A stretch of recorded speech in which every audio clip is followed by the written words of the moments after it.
भारत के civil aviation minister के राम मोहन नायडू जी, तेलंगाना के chief minister Revanth Reddy ji, Safran group से जुड़े सभी महानुभाव, देवी और सज्जनों, मुझे समय की सीमा है क्योंकि मुझे पार्लियामेंट पहुंचना है।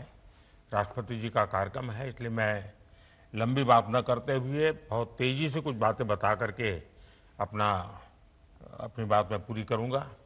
आज से भारत का एविएशन सेक्टर एक नई उड़ान भरने जा रहा है। साफरान की नई फैसिलिटी भारत को एक ग्लोबल एमआरओ हब के रूप में स्थापित करने में मदद करेगी। ये एमआरओ फैसिलिटी हाईटेक एरोस्पेस की दुनिया में युवाओं के लिए नए अवसर भी बनाएगी। मैं अभी 24 नवंबर को ही साफरान बोर्ड और मैनेजमेंट के लोगों से मिला हूं। पहले भी मेरी उनसे मुलाकातें हुई हैं। हर चर्चा में मुझे उनमें भारत को लेकर विश्वास और उम्मीद दिखाई दी है। मुझे उम्मीद है कि साफरान का भारत में इन्वेस्टमेंट आगे भी इसी गति से जारी रहेगा। आज इस फैसिलिटी के लिए मैं टीम साफरान को बहुत बहुत शुभकामनाएं देता हूं। साथियों, आप भी जानते हैं पिछले कुछ वर्षों में भारत का एविएशन सेक्टर भूतपूर्व गति से आगे बढ़ा है। आज भारत दुनिया के सबसे तेजी से बढ़े डोमेस्टिक एविएशन मार्केट में शामिल है। हमारा डोमेस्टिक मार्केट अब दुनिया में तीसरा सबसे बड़ा मार्केट है। आज भारत के लोगों का एस्पिरेशंस एक नए आसमान पर है। ऐसे में भारत में एयर ट्रेवल की डिमांड लगातार बढ़ रही है और इसलिए हमारे एयरलाइंस लगातार अपने एक्टिव फ्लीट को बढ़ा रही है।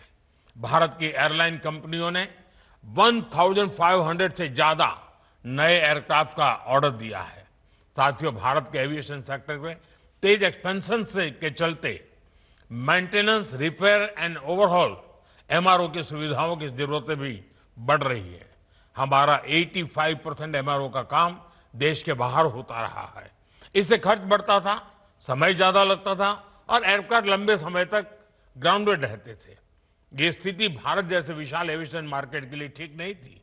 इसलिए आज भारत सरकार देश के दुनिया के एक बड़े एमआरओ केंद्र के रूप में विकसित कर रही है। अब पहली बार देश में एक global OEM deep level servicing की सुविधा स्थापित कर रहा है। साथियों, साफरान की ग्लोबल ट्रेनिंग, नॉलेज ट्रांसफर और भारत के इंस्टीट्यूशंस के साथ साझेदारी, इससे देश में एक ऐसी वर्कफोर्स तैयार होगी जो आने वाले वर्षों में पूरे एमआरओ इकोसिस्टम को नई गति, नई दिशा देगी। इस फैसिलिटी से देश के दक्षिण भारत के नौजवानों के लिए रोजगार के अनेक अवसर बनेंगे और हम सिर्फ एविएशन एमआरओ तक सीमित नहीं रहना चाहते। हम शिपिंग से जुड़े एमआरओ इकोसिस्टम पर भी बहुत बड़े स्केल पर काम कर रहे हैं। साथियों, हम हर सेक्टर में डिजाइन इन इंडिया को भी बड़े पैमाने पर प्रमोट कर रहे हैं। मैं साफरान की टीम से आग्रह करूंगा कि आप भारत में एयरक्राफ्ट इंजन और कंपोनेंट डिजाइन की संभावनाओं को भी एक्सप्लोर करें। इसमें एमएसएमईज का हमारा बहुत बड़ा नेटवर्क और हमारा युवा टैलेंट पूल आपको बहुत मदद करेगा। साफरान एरोस्पेस प्रोपल्शन सिस्टम पर बड़े स्तर पर काम करता है। मैं चाहूंगा कि आप प्रोपल्शन डिजाइन और मैन्युफैक्चरिंग के लिए भी भारत के टैलेंट और अवसरों का उपयोग करें। फ्रेंड्स, आज का भारत सिर्फ बड़े सपने नहीं देख रहा, भारत बड़े फैसले ले रहा है और उनसे भी बड़ी उपलब्धियां हासिल कर रहा है। We are dreaming big, doing bigger and delivering best. और भारत का बहुत जोर ईज ऑफ डूइंग बिजनेस पर है। साथियों, ग्लोबल इन्वेस्टमेंट और ग्लोबल इंडस्ट्रीज को आकर्षित करने के लिए हमने स्वतंत्र भारत के कुछ सबसे बड़े रिफॉर्म्स किए हैं। पहला, हमने अर्थव्यवस्था के दरवाजे खोले।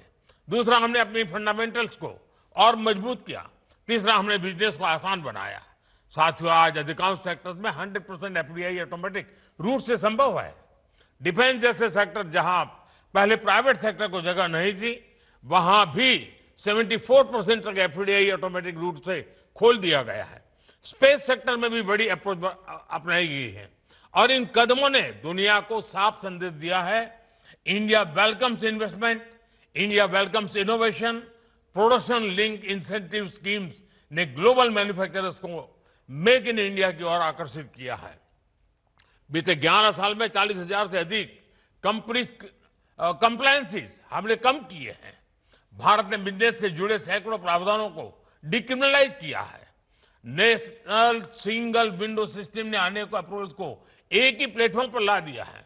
GST reforms, faceless tax assessments, नए लेबर कोड्स और आईबीसी, इन सब ने गवर्नेंस को पहले से कहीं अधिक सरल और पारदर्शी बनाया।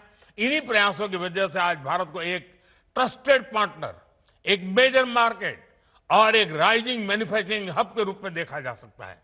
साथियों, भारत के पास तेज ग्रोथ है, स्थिर सरकार है, रिफॉर्म से जुड़ा माइंडसेट है, बहुत बड़ा यंग टैलेंट पूल है, एक विशाल डोमेस्टिक मार्केट है और सबसे खास बात, भारत में निवेश करने वालों के लिए हम सिर्फ इन्वेस्टर नहीं बल्कि को क्रिएटर मानते हैं।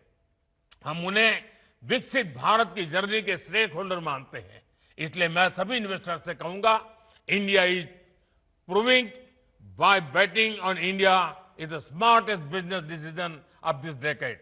एक बार फिर आप सभी को इस आधुनिक एमआरओ फैसिलिटी के लिए मैं बहुत बहुत बधाई देता हूं। बहुत बहुत धन्यवाद। मेरी समय की सीमा है, मैं आपकी इजाजत लेता हूं। बहुत बहुत धन्यवाद।